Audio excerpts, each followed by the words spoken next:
Welcome to Business Talk, a global podcast series where we bring you closer to some of the world's most distinguished scholars and their impactful ideas. I'm Deepak, your host from India. There are moments in intellectual discovery when young held beliefs are quietly overturned, when we begin to see creativity not just as a privilege of youth alone, but as a lifelong journey shaped by method, curiosity, and persistence. It is within this fascinating space that today's conversation unfolds. We are truly delighted to welcome Dr. David Galenson to Business Talk. Professor David Galenson is a distinguished economist and one of the foremost scholars exploring the economics of creativity. He served as a professor of economics at the University of Chicago, academic director of the Center for Creativity Economics in Buenos Aires, and research associate at the National Bureau of Economic Research. His academic journey spans some of the world's most leading institutions, including MIT, Caltech, and EHESS Paris, alongside his contributions as a writer and editor to influential intellectual platforms. In today's episode, we dwell into his compelling book, Innovators, where we challenges the conventional belief that creativity is the domain of the young. Instead, he uncovers powerful patterns that link how innovators think and work to the timing of their greatest contributions, distinguishing between experimental and conceptual creators, and offering a deeper understanding of how innovation truly evolves over a lifetime. Professor David, welcome to Business Talk. It is truly an honor to have you with us today. Thank you very much. I appreciate the invitation. Thank you. Professor, in Innovators, you challenge the idea that creativity belongs mainly to the young. What first led you to question that widely held belief? This work all came out of data. Specifically, I was doing statistical analysis of the auction prices of paintings. And I found that a number of important modern painters had made their most valuable paintings, their most expensive paintings, very early in their careers. But I also found the number of equally important painters had made their most valuable works late in their lives. So that difference was intriguing, but it raised a question, which is, did this really tell us something about artists or only about wealthy art collectors who were buying these paintings at auction? To find out, I looked at a large collection of dozens of textbooks of art history. From these, I took out all of the illustrations of each artist's work. And these showed the same patterns as the prices. So for example, the peak of Pablo Picasso's statistical age price profile was 26. And this was exactly the same age from which his paintings were most frequently illustrated in the textbooks. In contrast, the peak of Paul Cézanne's age price profile was at age 67. And that again was exactly the same age at which his work was most frequently illustrated. I did these comparisons eventually for dozens of painters, probably more than 100, and the results were remarkably consistent. So it's clear that this was a real puzzle about art, right? Some artists really did their most important work when they were young. Others did their most important work late in their lives. But there was a question that I had to answer, which is, what was their most important work? What makes a painting important? And so I read the textbooks one after another, and it became very clear. The answer was very simple. The answer is innovation. Great artists are innovators, and their most important works are those that are most innovative. And the interesting thing that this turns out to be true not only in art, but in all intellectual disciplines. In the long run, importance is a result of innovation. Great innovators in all disciplines change the way others in their disciplines work. They change the subjects, they change the methods, or both. Professor, research suggests that innovators do not all follow the same creative timeline. What are the most important patterns you found in the way motivations and methods shape an innovator's life cycle? That was the basic question, and I discovered that there were two really very different types of innovators. I call one of these conceptual innovators because their goal is to record and express their own ideas. They have clarity because they can know their own ideas with certainty. So basically, they know in advance what they want to do, and they do it decisively. So their innovations appear suddenly, very often in a single important work. The other type I called experimental innovators because they tend to work by trial and error. They make experiments. They're uncertain about their goals. They want to represent an external reality, but they aren't sure what that is or how to do it. As a result, they tend to spend long periods developing their art, working cautiously, incrementally, again by trial and error. Their innovations appear gradually, piecemeal, in a series of works rather than in any single work. Professor, how would you explain the difference between a conceptual innovator and experimental innovator to our listeners who are encountering your theory for the first time? In their own language, experimental innovators are seekers. Conceptual innovators are finders. Conceptual innovators determine the purpose of a work before they begin, so they can plan it very carefully, they can execute it systematically. In contrast, experimentalists want to make discoveries in the process of making the work. They determine the final form of a work only as they execute it. And in fact, because they have no clear vision of what the finished work should be, they may never be satisfied. They may never consider their works finished at all. So the contrast, Cézanne was a great experimentalist, and he said famously, "I seek in painting." Picasso, a great conceptual artist, said, "I don't seek, I find." Cézanne signed fewer than 10% of his paintings. He was never satisfied. Picasso signed all of his paintings. Cézanne consistently revised his paintings. He made less than a total finished paintings. Picasso rarely revised. He made a painting and it was done. He made approximately 15,000 paintings and thousands more lithographs and etchings. Professor, you argue that conceptual innovators tend to make breakthrough contributions early, while experimental innovators often reach their peak later. What explains that contrast in creative timing? Conceptual innovations usually involve simplification, very often radical simplification. And simplification becomes more and more difficult the longer you have worked in a discipline. You have increasingly fixed habits of thought, you have more knowledge, problems appear more complicated. Young artists and scholars have not acquired these habits of thought, and they don't see the complexity of their discipline. They can break the rules of their discipline, often because they haven't yet learned them. In contrast, experimental breakthroughs occur late, after years of study and experimentation. Their innovations depend on the accumulation of knowledge about the discipline, the development of craftsmanship, the development of wisdom and judgment. And again, these are radically different types of art, radically different types of scholarship. Professor, could you share a few examples from the book that best illustrate the difference between young geniuses and late boomers across art, literature, economics, or science? Absolutely, and all of the above. Pablo Picasso painted his greatest painting at the age of 26, the Demoiselle d'Avignon. It announced the beginning of Cubism, which was the most important stylistic innovation of the 20th century. Maya Lin designed the Vietnam Veterans Memorial as a college senior. Bob Dylan wrote Like a Rolling Stone, his most important song, when he was 24 years old. Sylvia Plath wrote her great October poems at the age of 30. Orson Welles made Citizen Kane at the age of 25. It was his first movie, and it has long been considered one of the greatest movies ever made. Herman Melville wrote Moby Dick at the age of 32, a candidate for the great American novel. F. Scott Fitzgerald wrote The Great Gatsby at the age of 28, another candidate for the great American novel.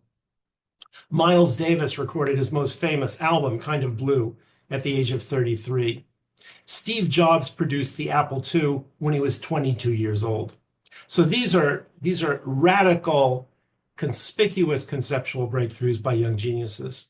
In contrast, experimental old masters, Mark Twain wrote Huck Finn, another candidate for the great American novel, at the age of 50. Robert Frost wrote his most frequently anthologized poem, Stopping by Woods on a Snowy Evening, at the age of 48. Auguste Rodin made the sculpture he considered his most important, the statue of Balzac, at the age of 58. Alfred Hitchcock directed Vertigo at the age of 59, recently voted in a Sight and Sound, the English Film Institute Sight and Sound declared that the greatest movie ever made. Irving Berlin wrote White Christmas at the age of 54.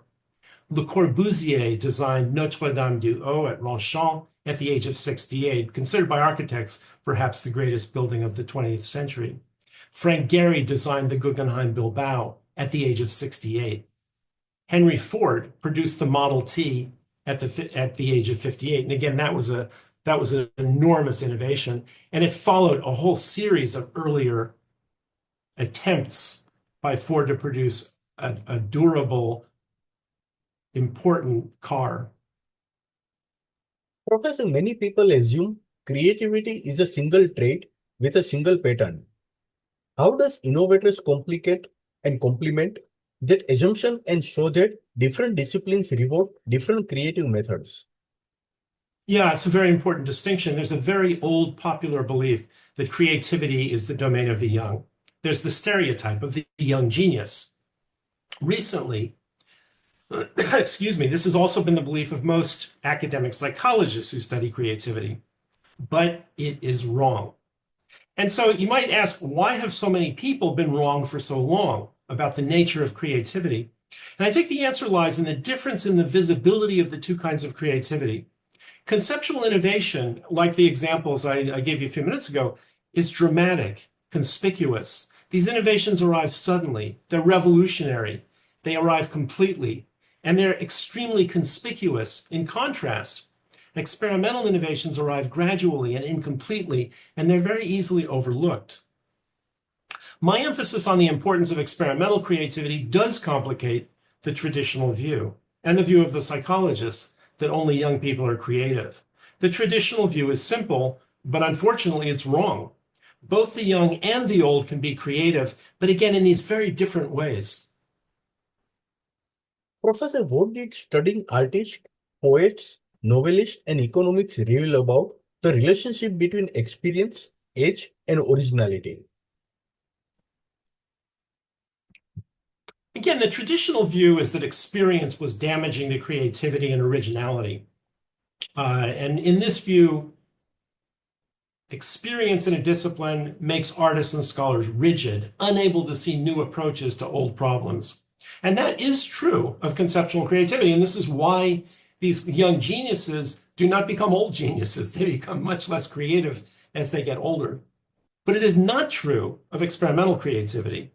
Over time, experience allows experimental innovators to develop better personal methods of analysis and expression based on the knowledge they've gained from years of study. They gain understanding of how they learn. This yields wisdom, better judgment, to recognize successful experiments and draw stronger conclusions from the evidence they have accumulated. So my conclusions are very different from the traditional view. Experience is harmful to conceptual innovators, who are best when they are young and least constrained by habits of thought, but it is the lifeblood of experimental innovators who gain judgment and wisdom as they grow older. And in the psychological literature, you'll find the argument that wisdom and creativity are opposite values, and they are for conceptual innovators, but they are absolutely the same. They're the same value for experimental innovators.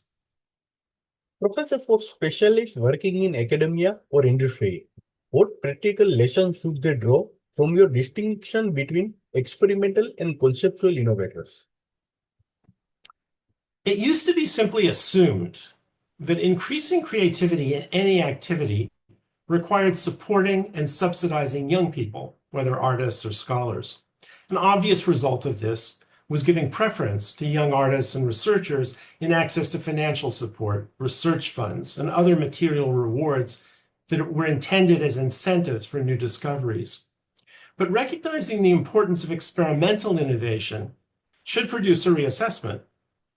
Older artists and researchers should not simply be assumed to be less creative than their younger peers. Instead, we need to make efforts to identify which artists and researchers are conceptual and which are experimental. To get the best results in increasing advances in art, scholarship, technology, we should not only target resources for young conceptual innovators, but also for older experimental practitioners of the relevant disciplines. Dr. David, do you think institutions often misread or undervalue late bloomers because they are looking for innovation in the wrong form or at the wrong stage? Yeah, late bloomers are very often undervalued, and examples are very easy to find today. Alfred Hitchcock is considered one of the greatest, if not the greatest, of all movie directors. But for most of his career, most critics regarded him as a commercial hack. And they said his movies had no real significance. They were not serious movies. They were too popular, and the critics disregarded them. Highbrow critics scorned his movies for this reason. But he made Vertigo when he was 59 years old. And again, in 2012, the British Film Institute voted this the greatest film ever made. Robert Frost suffered for the same reason. His poetry was very popular. He was the first poet on the cover of Time magazine. Critics argued that his poetry was too simple to be genuinely important. He was just a poet for children. Yet today he's considered among the greatest of American poets. Late bloomers especially have trouble early in their careers because they appear to be less talented than their conceptual peers. It's not recognized they have a different kind of talent that takes longer to mature. Both Paul Cézanne and Auguste Rodin failed the entrance exam for the prestigious French School of Fine Arts, the École des Beaux-Arts. Rodin 3 times failed it. They are now considered the greatest painter and sculptor, respectively, of their time. They were both discouraged by their rejections, and we are fortunate that they persevered in spite of these disappointments. Recognizing talented conceptual innovators early in their careers is easy. Developing the talent of potential experimental innovators is a much greater challenge. But not doing this can be very costly for our society if people like Cézanne and Rodin cannot pursue careers as artists for lack of support. Professor David, to conclude this episode, I would like to end with a final question. If a young researcher or creator feels pressure to produce their greatest work early, what would innovators suggest about finding and trusting their own creative path? The most important problem here is that many, indeed I would say most intellectual activities, young practitioners do feel pressure to achieve quick results, to get promoted, to sell their work, to compete with their conceptual peers. There's no easy solution to this problem. But nonetheless, it's important for young experimentalists to recognize that they are marathoners, unlike their conceptual competitors who are sprinters. In the long run, experimentalists will do their best work by sticking to a single path, not trying to switch from problem to problem, like conceptual innovators. Patience is a very important quality for experimental innovators. It's easy to say that, but it's much more difficult for them to actually do it if they have to support themselves, they have to support families. So our society, I think, has to spend more effort, and we have to devote more attention to the problem of trying to encourage experimental creativity, not only for the young, but for the old. I mean, I've seen grant applications where older researchers were refused on the grounds that they were too old, when they were doing the best work of their lives. So we have to get rid of this prejudice that associates youth with creativity. That, I think, is the most important implication of my work for our society. It's the most important implication of my work for individuals. You should, if you're not successful early on as an and you recognize that you yourself are an experimentalist, you shouldn't be discouraged. I mean, you can be discouraged, but you shouldn't give up trying to pursue your art or your scholarship. You should recognize that there may be a payoff much later. It has been an absolute privilege to have you with us, Professor David, and to explore the many fascinating ideas within innovators. Your work offers a fresh and powerful lens on creativity, reminding us that innovation does not belong to one age, one personality, or one fixed path. Instead, it unfolds in different ways, at different times, through different minds. Thank you for sharing your valuable insights and for giving us a deeper understanding of the creative journey. We are truly grateful for your time, your scholarship, and your thoughtful conversation. On behalf of Business Talk, it has been a pleasure to hosting you, and we look forward to many more such meaningful discussions. Thank you once again. Thank you very much. Again, I appreciate the opportunity. It was a pleasure for me. Thank you. Thank you.